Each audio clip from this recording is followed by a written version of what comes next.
Welcome into the latest edition of Extra Time. We've got a fancy new studio today. We've got Craig and Stevie and Frank. Is it fancy? You like it? The table's a little small. Wee for all the sheets. And the big question is, did they shuffle us up here because we were on ABC and they wanted some fancy backdrop, or are we moving studio because it's a bit of a trek, isn't it? Aye, we want to go back. It's a bit of a trek from where our desks are. Yeah, bit of a walk. I've had to park the car over the other side as well. You could have just walked back over. It's good for you to get all those steps in. I'm going to have to get in the car, go back round, take my jacket, hang it. Where's he going to eat his lunch? Where's he going to eat his dinners? Yeah. He was over there earlier. He sat over there with me, Kristen. On his own. Yeah, OK. I hope that the bosses are watching and they've heard don't like the new Well, there was so much money went into the other studio, I think I'm not being sarcastic. It's a nice studio. OK. Frank's joining us and now. It's a better desk than this, isn't it? Frank, thanks for being with us. What do you think of our new studio? It looks like you've been punished, guy, and they put him in a smaller studio. You know, the other one was bigger. Do you know that one we used downstairs? What's the one we used downstairs near the radio? Yeah. This is kind of akin to that, with the crappy little desk. It's just got a bigger area behind us. We used to say it D for dungeon because it is the dungeon. Yeah, Studio D. All right, first question: did Slot find the ideal position for Wirtz, number 10, with Gomez right back? Where does Salah fit in? Oh, he's really stumbled on that, over Gakpo. Because he didn't know that before, did he? Oh, let's sign the 125 million number 10. I wonder where he plays. Oh, devil. Shall we fit him in the middle? Let's play him at right back. I know what they mean. He found the right position. Is he going to, where's he going to be most effective? And I think ultimately that's where he's going to be. And in some way, it's just timing for players, isn't it? In a sense that if Florian Wirtz had stepped into this Liverpool team last year, it would probably have been a breeze. Because McAllister, all right, somebody would have had to have dropped out. But McAllister, Szoboszlai and Gravenberch, particularly McAllister and Gravenberch, were just dominating games. Dominating games, middle of the park. Liverpool were smothering teams and he would have probably had a ball. But unfortunately for him, he's stepped in to a side that have surprisingly struggled. And with that, he struggled. So, timing. Something we didn't get to in the main show is what you were saying about Cody Gakpo, like consistently at a certain level. Yeah, look, he might not have the skill set of some of the other players or the numbers, but you know what you're getting, right? He works hard. He's well over 6 foot, so he's got a good physicality. He scores goals, gets in at the back post, always pops up in the right place. He's pretty composed in front of goal. He's generally always a 7 or an 8 out of 10. 7 out of 10. He might not, it might not be a 9 or a 10 like some of them sometimes, but I like him. You can trust him. You know what I mean? You can trust him to work hard, and you can trust him to pop up with goals and assists. And that's at this moment in time, in particular, it's invaluable. Can you trust Liverpool to build on this? No. That answers that then. Absolutely not. Stevie, Slot finally started Joe Gomez, and the difference is clear. Could Liverpool call back Tsimikas in hopes of strengthening the back line? Tsimikas? No, Tsimikas is... Yeah. Tsimikas came to Liverpool as a younger player and was hoping that he would develop and flourish into a world-class player, and that didn't happen. And so the answer to that is no. And the Joe Gomez situation I was saying on the show, the only reason he hadn't started previously is because of injury. And you can't rely on him to be fit for the next game either. Unfortunately, Arne Slot, in terms of his back line, on the left-hand side, he's got one player that's on the other end of his career, and he's got a young player in Tsimikas who has not settled at all, is still a little frightened of his surroundings, and so that's not working. On the right-hand side, you've brought in Frimpong, who's not actually a right-back, but he's not a right winger. He's kind of an in-betweener. You've got Conor Bradley, who can't stay fit. You've got Joe Gomez, who can't stay fit. And you've only got two centre-backs in Van Dijk and Konate. So if anything goes wrong, Arne Slot's hands are tied, basically. But the Joe Gomez one, as I said, is because he was injured. But is Tsimikas the same scenario as Wirtz? I think it's maybe slightly different. That Wirtz is stepping into a side who are struggling, but we know Wirtz has played at the highest level in the big arenas for Germany and Bayer Leverkusen, whereas Tsimikas has come into a back four in a team that are struggling, but it looks to me as if it's the move that's he's struggling with from a provincial club like Bournemouth, great little club, into that arena. I think it's more nerves with him. 100%. Expectation.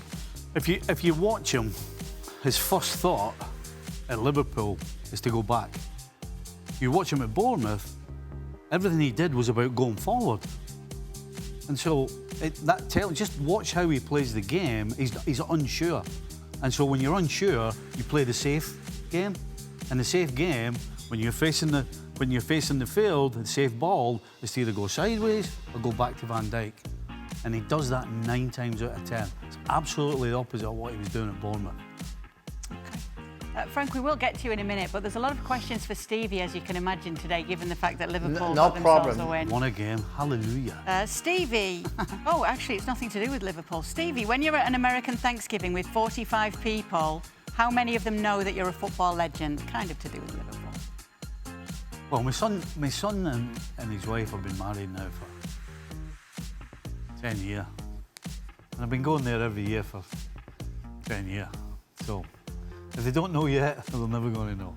Do they all ask you to tell old stories of your playing days? No, not at all. They don't care. They don't care. They only care that if I'm the partner at beer pong that we win, and which we did win.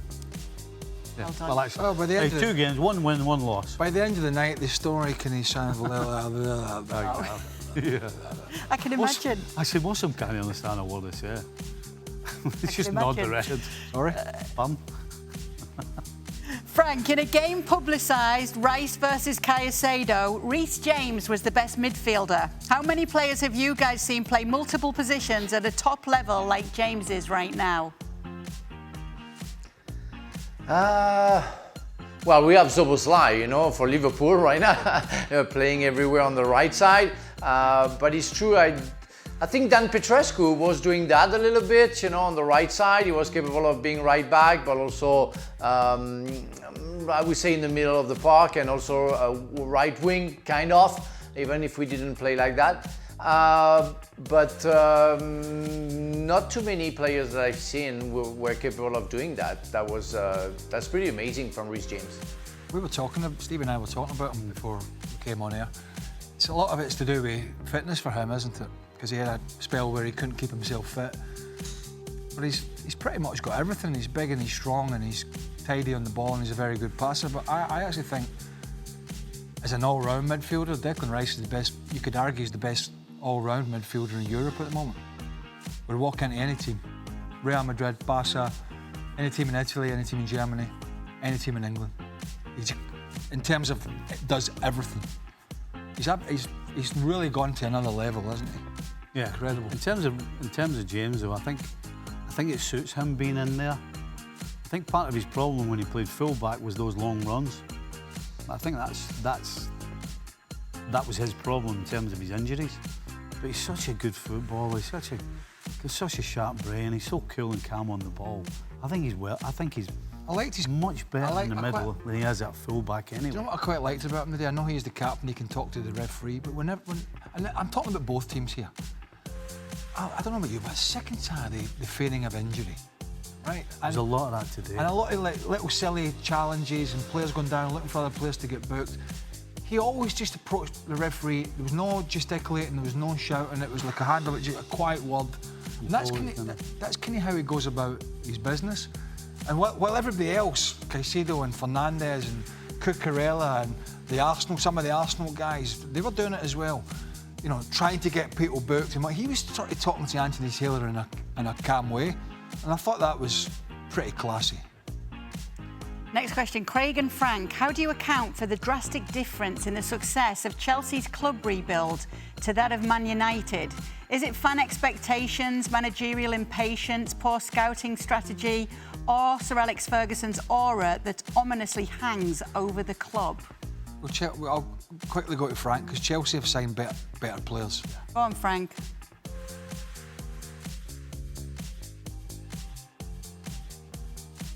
Oh, he can't hear me. Frank, can you hear? No? Frank? Frank can't hear us. Frank, can you hear? No.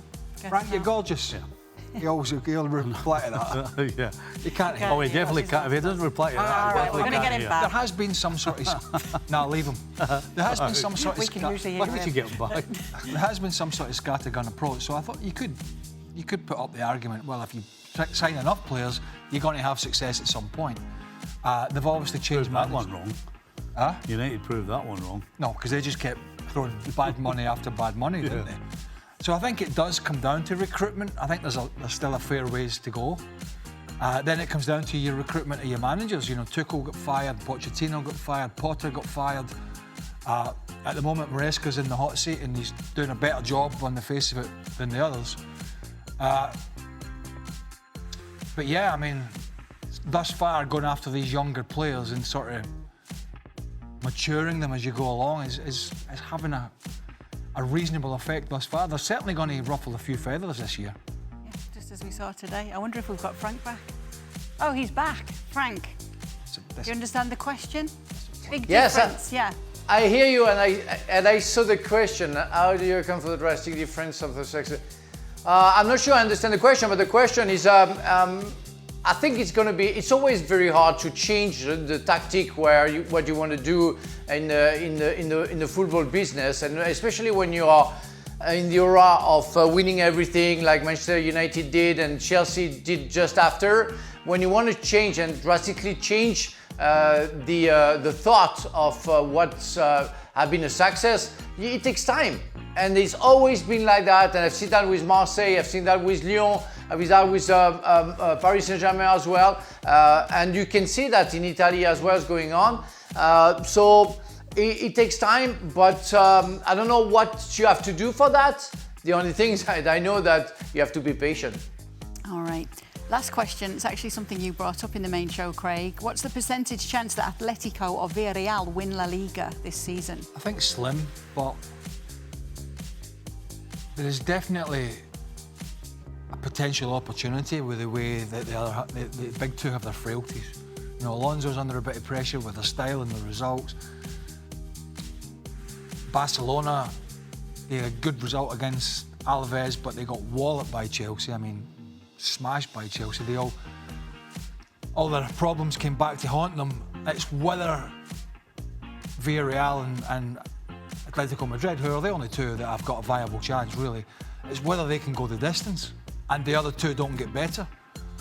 But I always think it's nice for a league. It's a bit like Scotland. You know, Hearts have been going well in Scotland at the moment, but it's been 40 years since anybody out with the old firm Rangers and Celtic have won the league, and I always think it's refreshing when somebody else does. I know it's been sooner than that in Spain because Atletico Madrid have won the league, but usually it is the big two. But I think it's maybe only a 10 or 15% chance that one of them could do it, but it's definitely doable. If you watch Barca and Real every week as we do, you wouldn't be frightened. No, almost every game they play, there's a possibility that they might have either dropped points or gotten beaten. So, well, that's going on. Somebody needs to try and take advantage of it. Yeah, let's see if they can step up and be counted. Thank you so much for sending in your questions today. Thanks to the panel for answering them. Make sure to join us tomorrow. Can't hear me. Okay. Yeah, sorry, we're going to have to go. Craig can't hear anymore. Frank, thanks for being with us. Safe travels, Frank. You're coming over to see us soon. It won't be this lovely studio. Bye-bye, guys. By the sound is this temporary? I think so. I'm if it happy. was going to be, I knew, and I don't think it is anymore after what you guys have had to say about it. Well, Frank, we'll see you soon. Safe travels. Make sure to join us tomorrow for more of the same. Dan will be back. Hopefully he's dressed up this. I mean, I know he's had a lot on his plate, but you can't come in with joggers on.